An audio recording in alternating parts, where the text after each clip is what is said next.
출애굽기 38장 9절부터 20절까지 말씀 우리 같이 찾으시면 봉독하겠습니다.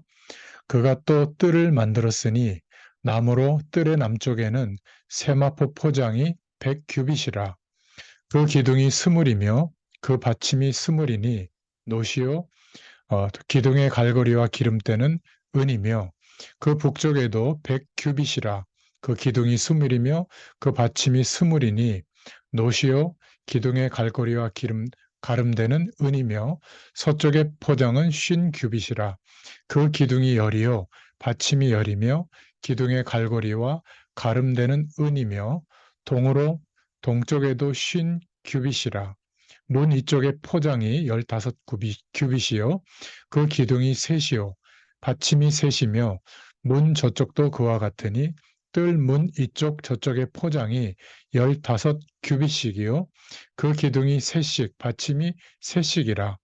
뜰 주위의 포장은 세마포요 기둥 받침은 노시요 기둥의 갈고리와 가름대는 은이요 기둥 머리 싸개는 은이며 뜰의 모든 기둥에 은 가림대를 꿰었으며 뜰의 휘장문을 청색, 자색, 홍색 실과 가늘게 꼰 배실로 수놓아 짰으니 길이는 20규빗이요 너비와 높이는 뜰의 포장과 같이 5규빗이며 그 기둥은 넷인데 그 받침 넷은 노시요 그 갈고리는 은이요 그 머리 싸개와 가름대도 은이며 성막 말뚝과 뜰 주위의 말뚝은 모두 노시더라. 아멘. 오늘 출애굽기 38장 9절부터 20절까지 말씀인데요. 제목은 성막의 뜰을 만들어라 라는 제목입니다. 서론으로 좀 몇 가지를 생각해 볼 것은 왜 성막의 뜰을 만들라고 했을까?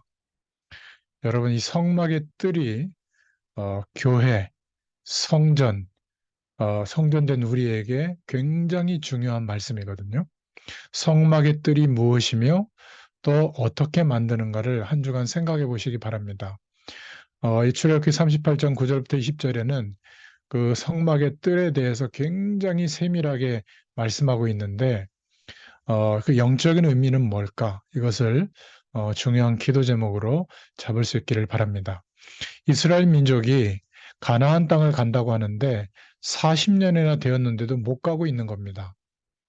그러니까 우리가 지금 여기 살고 있는 것보다 차라리 애굽에 있던 때가 더 좋지 않냐?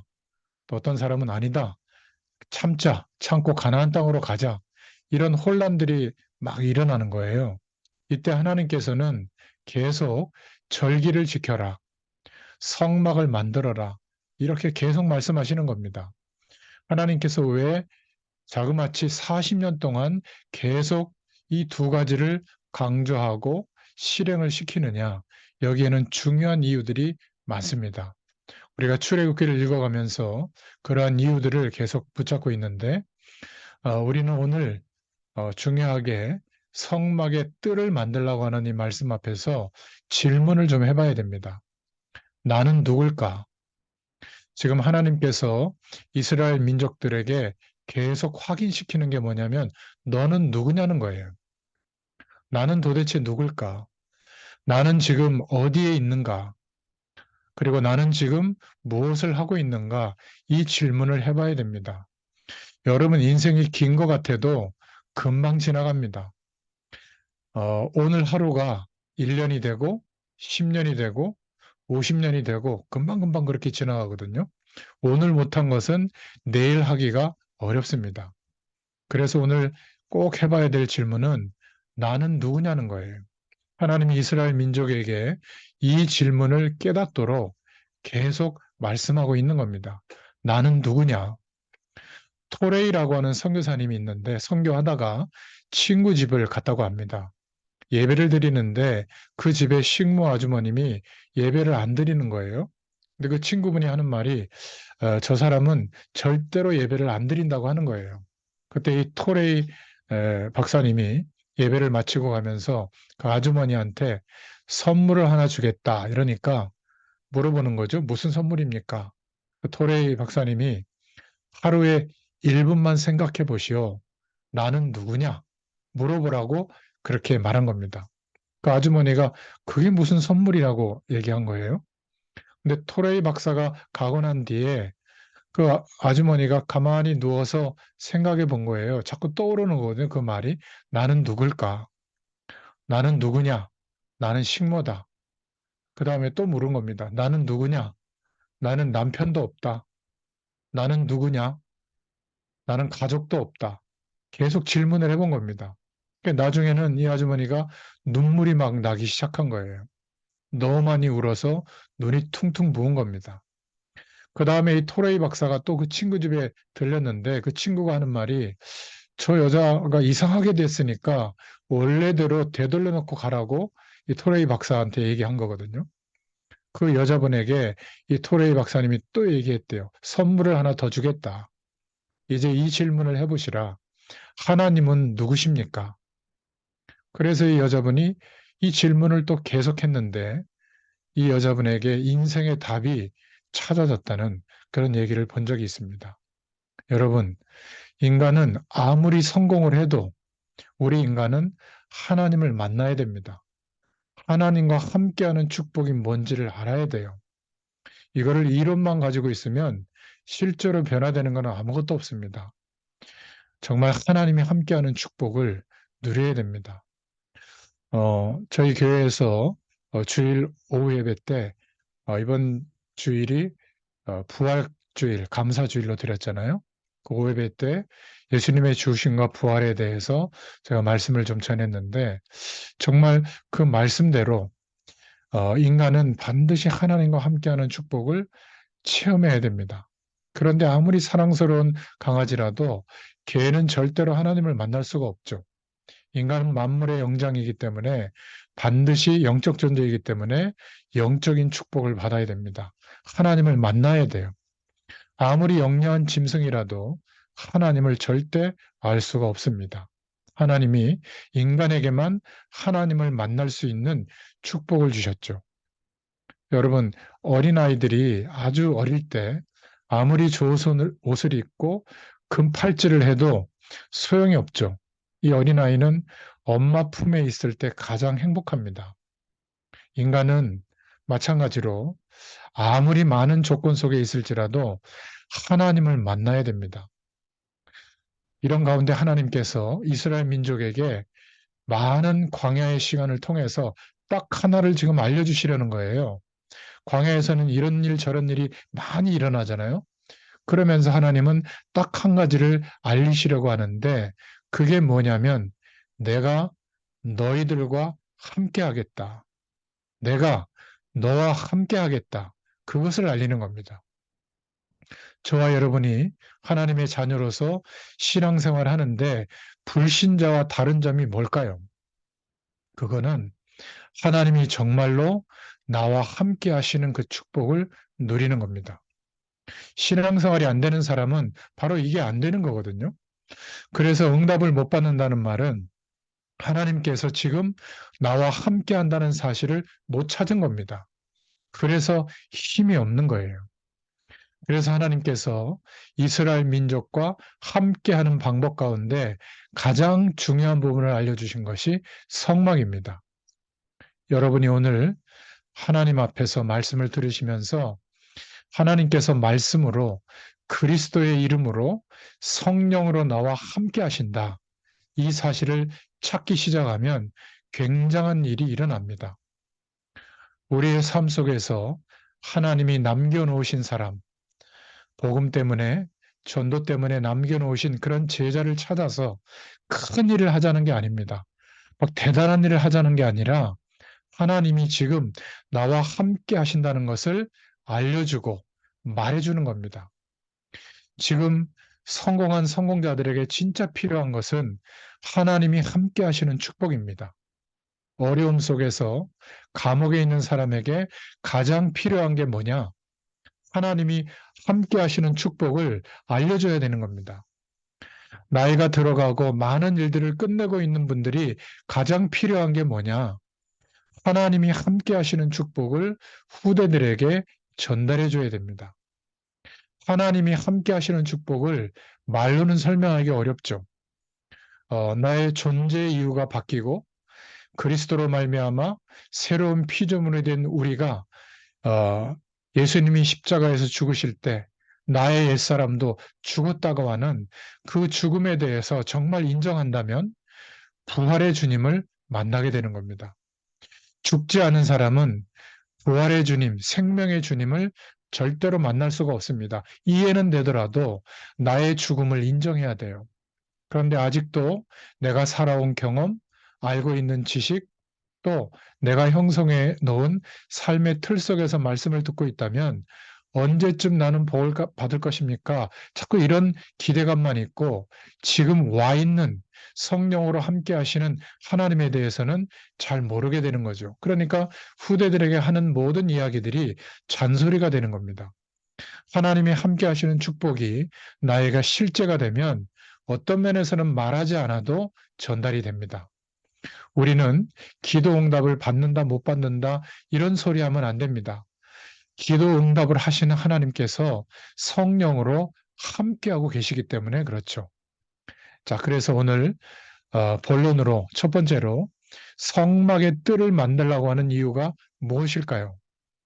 오늘 뜰을 만들라고 하는 굉장한 중요한 얘기가 나오는데 출애굽기 38장 9절부터 20절을 읽었는데요.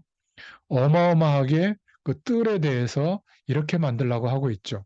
기둥을 이쪽에 20개 세우고 또 저쪽에 20개 세우고 이쪽에는 받침대를 놓고 은으로 싸고 이렇게 기록해 있습니다. 성막의 뜰을 만들라고 하는 데는 이유가 세 가지가 있거든요. 이 성막의 뜰을 만들라고 하는 것은 성막 안을 말하는 게 아니라 성막 밖을 말하는 거죠. 그것은 첫 번째 이유가 다른 민족들이 와서 보고 참여할 수 있는 뜰을 만들라고 하는 겁니다. 전도죠, 전도. 그렇죠? 그리고 성막의 뜰을 만들라고 하는 것은 아이들이 참여할 수 있는 뜰을 만들라고 하는 겁니다. 후대들을 위한 뜰이죠. 그리고 세 번째는 나그네들이 지나가다가 예배에 참여할 수 있는 이방인의 뜰을 만들라고 하는 겁니다. 성교죠. 이 당시는 아이들은 별로 가치 없게 봤거든요. 그리고 이방인들도 가치 없게 본 겁니다. 이 아이들과 이방인들이 참여할 수 있는 성막 밖에 뜰을 만들어라. 이스라엘 민족 말고 다른 민족이 알 수 있도록 아름답게 만들어라. 이게 굉장히 중요한 말입니다. 하나님이 나와 함께 하시는 비밀을 후대들에게 말해주라는 거죠. 또 하나님이 함께 하시는 것을 아는 것은 인간의 본질을 회복하는 것이기 때문에 중요합니다. 인간은 하나님 없이 살 수 있는 존재가 절대 아닙니다. 우리는 이 사실을 전 세계 이방인들에게 알려야 하죠. 그러려면 이 축복을 저와 여러분이 누릴 수 있는 방법을 알아야 되겠죠? 그 방법을 40년 동안 말하고 있는 겁니다. 성막을 만들어라. 무슨 얘기죠? 하나님이 함께하는 축복을 누려라. 예배를 통해서, 기도를 통해서 하나님의 말씀으로 누리라는 겁니다. 이 축복을 찾아내는 것이 가장 중요한 부분이에요. 두 번째로 우리가 붙잡을 기도 제목은 이 언약을 붙잡은 사람들이 있었죠. 바로 모세가 이 언약을 붙잡았습니다. 하나님이 모세에게 제일 처음 한 말이 무엇이냐면 이런 일 저런 일 하지 마라 그렇게 하지 않고 내가 너와 함께 하겠다 이렇게 말씀하셨어요. 하나님께서는 모세와 함께 하셨습니다. 여러분에게 일하지 말라는 게 아니라 내가 너와 함께 하겠다. 하나님께서 성령으로 우리와 함께 하시는 축복을 누릴 수 있기를 바랍니다. 이 언약을 붙잡아야 돼요. 또 누가 있었죠? 여호수아와 갈렙이 있었습니다. 특히 여호수아에게 하나님께서 모세와 함께 했던 것처럼 너와 함께 하겠다. 이 말을 알아들은 사람이 갈렙이었습니다. 바로 이 축복, 하나님이 우리와 함께 한다고 하는 이 축복을 알 수 있는 뜰을 만들라는 겁니다. 여호수아와 갈렙에게 이 언약 붙잡은 두 사람에게 어떤 일이 벌어졌는지 저와 여러분은 잘 알고 있잖아요. 당연히 우리에게도 그 응답이 와야 됩니다. 또 사무엘과 다윗이 이 언약을 붙잡았죠. 하나님 나에게 성전을 짓게 하여 주옵소서. 이런 고백을 한 겁니다. 하나님이 우리와 함께하는 사실을 후대에게, 이방에게 알려야 될 줄로 믿습니다. 이 성막을 완성하는 일을 세월이 그렇게 갔는데도 대부분 깨닫지 못했어요. 이것을 깨달은 인물이 나왔는데 그게 바로 다윗입니다. 사무엘에게 들었거든요. 다윗이 사무엘에게 언약궤를 모신 성막, 성전을 짓는 것이 평생의 소원이 됐죠. 나는 왕궁에서 잠을 자는데 하나님의 성전이 없어서 언약궤가 바람 부는 천막에 있구나. 하나님 나에게 성전을 짓게 하여 주옵소서. 나는 왕궁에서 상하 침대에서 잠을 자고 있는데 언약궤는 바람 부는 데 있으니까 내가 잠을 잘 수가 없습니다. 이 성전을 지어서 후대들에게 알 수 있도록 하나님이 역사해 주옵소서. 이게 다윗의 기도였습니다. 하나님이 다윗에게 어떤 축복을 주셨는지 여러분은 아실 겁니다. 우리가 그 축복을 받기 위해서가 아니에요. 우리는 정말 근본 양심으로 돌아가야 됩니다. 우리는 인간답게 살아야 되는데 하나님 자녀답게 살아야 되는 거죠. 그래서 어떤 인간도 하나님을 모르면 올바른 인간이 될 수가 없는 겁니다. 예수님이 네 번째로 굉장히 화를 내신 사건이 있었죠. 요한복음 2장 12절부터 25절에 나오는데 성막의 뜰을 막 뒤엎어버린 겁니다. 그리고 예루살렘 성전은 예수님이 예언한 대로 멸망받았죠. 예수님이 화를 내거나 폭력을 휘두르는 분이 아닌데 화를 있는 대로 다 내시고 폭력을 휘두르는 때가 있었던 겁니다. 어마어마한 예루살렘 성전을 완성했는데 그 후에 일어난 일이죠. 예수님께서 헤롯이 지은 그 예루살렘 성전을 방문해 보니까 무슨 일이 일어나고 있었냐면 1년에 3차례 전 세계 흩어졌던 모든 유대인들은 유월절, 오순절, 수장절에 이 예루살렘 성전으로 반드시 율법 때문에 모여야 되거든요. 모일 때는 성전 세금을 내야 되는 겁니다. 전 세계에서 몰려들기 때문에 이스라엘 성전 화폐로 바꿔서 헌금을 드리게 했어요. 짐승을 가져와서 번제를 드려야 되는데 짐승도 깨끗한 것이어야 되기 때문에 검사를 받게 했는데 그 환전을 하고 또 짐승을 검사하는 장소가 그 성막 밖에, 성전 밖에 뜰이었습니다. 여기서 이해되는 바가 없습니까? 전 세계에서 사람들이 몰리니까 성전세를 바꾸는 사람들이 그 이방인의 뜰에 가득 차 있었을 거 아니에요? 또 마당에는 짐승들을 많이 가지고 있었습니다. 왜냐하면 바꿔줄 때 성전세계로 바꿀 때 그 이제 남는 돈이 있거든요. 재미가 붙었죠. 짐승도 밖에서 사온 것은 탈락시키고 그 성전 이방인의 뜰 안에 있던 짐승을 가지고 사서 드려야 되는 거예요. 절묘한 계산이 여기 들어있는 거죠. 동전도 아무거나 바치면 안 된다. 거룩을 주장해서 성전 세계로 바꿔서 드리겠는데 거기에 이윤을 붙여서 바꾼 겁니다. 한 해에 3번씩 모든 유대인들은 다 와서 치르는 일이기 때문에 완전히 그 성전의 뜰이 본 목적은 상실하고 돈벌이 하는 곳으로 바뀐 거죠. 예수님이 거기서 어마어마한 화를 내면서 내 아버지 집을 장사하는 집으로 만들었구나. 내 아버지 집을 강도의 소굴로 만들었구나. 이러면서 말채찍을 빼앗아 가지고 막 그런 환전하는 상들을 다 뒤집어 버리고 막 폭력을 행사하니까 바리새인들이 아니 저 사람이 메시아라더니 하나님의 아들이라더니 뭐 저렇게 깡패처럼 하냐 이러면서 막 대드는 장면이 나옵니다. 그때 예수님께서 뭐라고 예언하시냐면 성전에 대해서 예언하는데 이 헤롯 성전, 예루살렘 성전은 돌 위에 돌 하나도 남지 않을 것이다. 그렇게 예언했죠. 말씀대로 그렇게 됐습니다.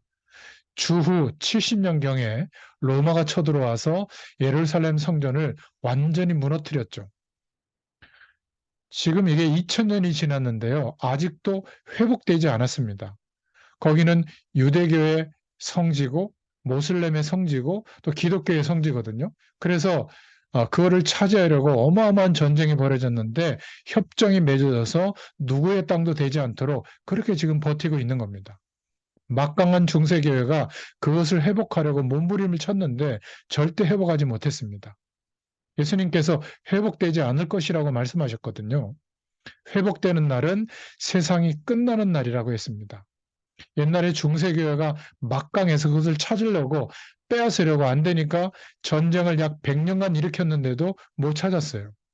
나중에는 우리가 죄가 많아서 그렇다. 죄 없는 아이들을 골라가지고 일으킨 전쟁이 십자군 전쟁이거든요. 그래도 못 찾았습니다. 그들이 동전을 바꾸고 장, 장사하고 북적거리는 그런 장소가 바로 이방인의 뜰이었거든요. 이방인이 구원받아야 될 뜰, 그리고 아이들이 모여서 말씀을 들어야 될 장소인데 조금 생각할 수 있는 분은 이해할 수 있잖아요. 왜 하나님이 이스라엘을 멸망시키셨을까? 하나님이 말씀하시는 방향과는 완전히 반대되게 그렇게 생활한 겁니다. 후대들이 들어와서 하나님이 함께 하시는 비밀을 보아야 되는 뜰이 지금 없는 겁니다. 거의 교회 예산은 교회를 집행하는 것, 어른들 예산으로 거의 다 쓰이죠. 아이들은 여전히 교육관 하나도 없이 그렇게 예배드립니다. 세계 선교에서 흑암 세력들을 막아야 하는데 이방인들을 세울 수 있는 교회 장소도 없고 시스템도 별로 없습니다. 하나님은 아직까지 예루살렘 성전을 멸망시키고 있는 거죠. 오늘 우리는 하나님의 말씀을 붙잡고 중요한 것을 찾아야 합니다. 이 언약을 붙잡은 사람들이 있는데 중요한 복음의 본질을 회복한 마틴 루터가 있죠. 전 세계가 볼 수 있도록 바로 이 성전의 뜰을 만든 것입니다. 성경을 번역한 거죠. 하나님께서는 마틴 루터에게 가장 큰 영향을 주는 시대를 변화시키는 응답을 주셨습니다. 신앙생활의 가장 중요한 본질은 하나님이 우리와 함께 하신다. 이 축복을 누리는 것이죠. 물론 마틴 루터는 종교개혁을 했습니다. 종교개혁을 해서 중세교회와 싸워서 이겼나 보다 이렇게 알고 있는데 더 중요한 한 가지 일을 했죠. 그게 뭐냐면 지구가 생기고 처음으로 모든 백성들과 후대들이 하나님의 말씀을 읽을 수 있도록 라틴어로만 되어 있던 성경을 독일어로 번역을 한 겁니다. 그 이전까지는 교회에서 못 보게 했어요. 거룩하다고. 이것은 어마어마한 종교개혁의 싸움이었죠. 숨어서 산속에서 성경을 번역한 겁니다. 많은 사람들이 볼 수 있도록. 사제들만 보고 이상한 짓 하는 것이 아니라 많은 사람들이 볼 수 있도록. 이 성경이 이때부터 전 세계가 볼 수 있도록. 이게 바로 뜰을 만드는 겁니다. 성막의 뜰, 성전의 뜰을 만드는 것이죠. 하나님께서 마틴 루터에게 어떻게 역사하셨는지 우리는 알고 있습니다. 신앙생활의 가장 중요한 본질이 뭐냐? 바로 하나님이 우리와 함께 하신다고 하는 약속, 이 축복을 누릴 수 있도록 도울 수 있는 뜰을 만드는 겁니다. 여러분 커피 마시러 가는 장소도 있고 밥 먹는 장소도 있고 아이 키우는 장소도 있고 잠자는 장소도 있고 TV 보는 장소도 있는데 뜰이 없는 겁니다.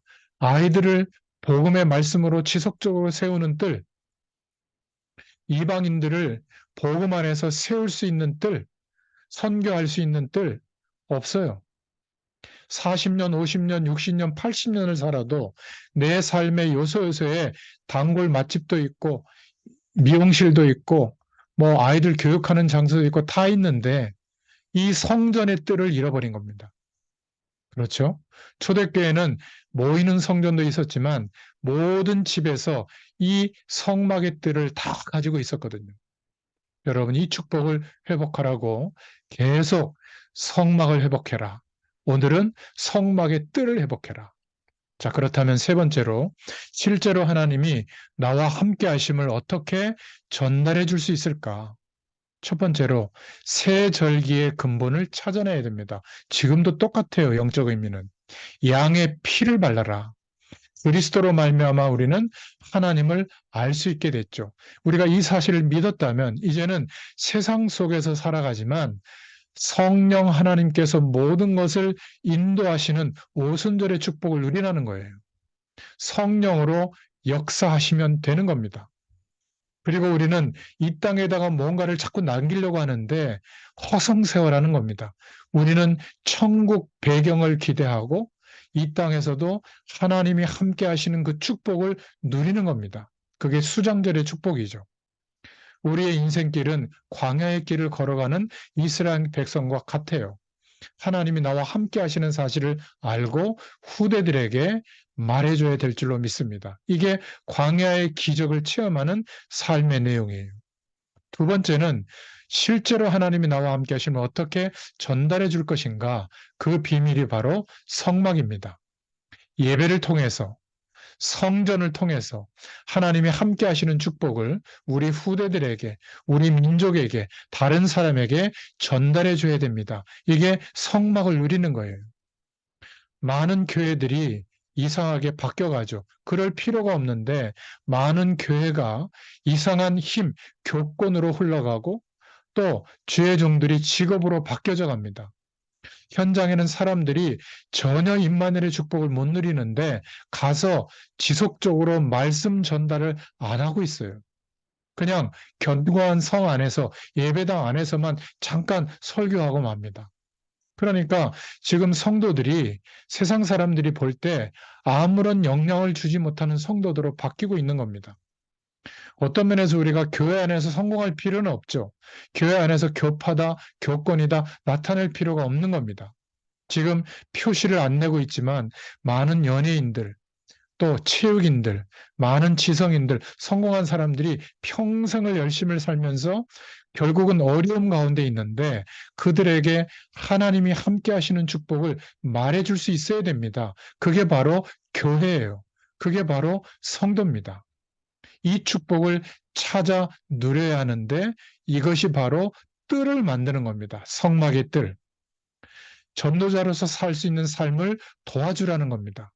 전도자로서 사는 삶을 도와주는 것은 하나도 어려운 것이 없어요.